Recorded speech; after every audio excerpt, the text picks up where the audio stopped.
Caroline, calls from the UN Secretary-General António Guterres calls for him to step down for saying that the attacks on Israel did not happen in a vacuum. Have a listen. I think that the Secretary-General must resign, because from now on, every day that he is here in this building, unless he apologizes immediately, today we called him to apologize. I might also say that just before we came to air was confirmation, and this is diabolical, that you've got Hezbollah, who is a terror group, and they operate in the north of Israel. They've met with all the Hamas terrorist officials. We obviously know they're Gaza, with officials from the other terror organisation, Islamic Jihad. So they've all met and caucused, and there's breaking news too that some of the people involved in the terror attacks in Israel now almost 2 weeks ago trained in Iran. This can't be tolerated from the UN, can it, Caroline? No, it can't. I mean, and Israel rightly is calling for this resignation and saying they won't let UN officials into the country if they don't apologise and take back these comments, which are deeply offensive. I mean, they give licence to the critics out there, the most fringe members of the anti-Israel crowd that say that these attacks were justified, or there could be any sort of justification or explanation for why they happened. The whole, yes, it's terrible that, over 1,000 Israelis got murdered in the most horrific way.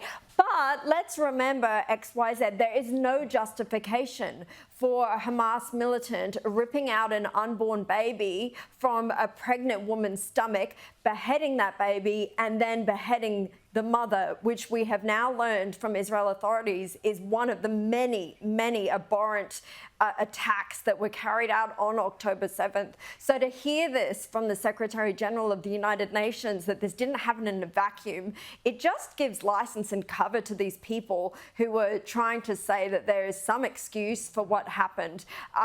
We know the United Nations has a shocking record when it comes to its treatment of Israel, and that schools that it runs in Gaza actually radicalize Palestinian children to hate Jews, to glorify martyrdom, and to teach them that that Israel should belong to the Palestinians. So they have a lot of questions to answer for how they carried themselves in that region. And now, on top of this, all of that. But you're right, that meeting with the terrorist groups, deeply concerning, of course, and the news that was revealed by the Australian newspaper that around 500 Hamas militants and Palestinian militants were trained in Iran facilities as recently as September, just weeks before this attack, is deeply concerning and should shut up anyone who says this is just about Palestinian grievances. It's clearly not. This is something that's backed by Iran, that has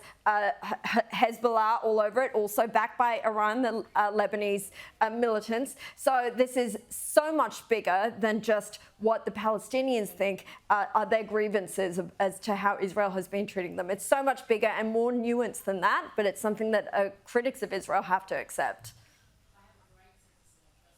Beautifully and passionately expressed, Caroline Marcus. And I want to say too, when I have been in Ramallah, I have seen in and around UN areas those shrines, those monuments that the UN tolerates to the suicide bombers. So I back you in 100%. Trudy, great to have you on the show as always.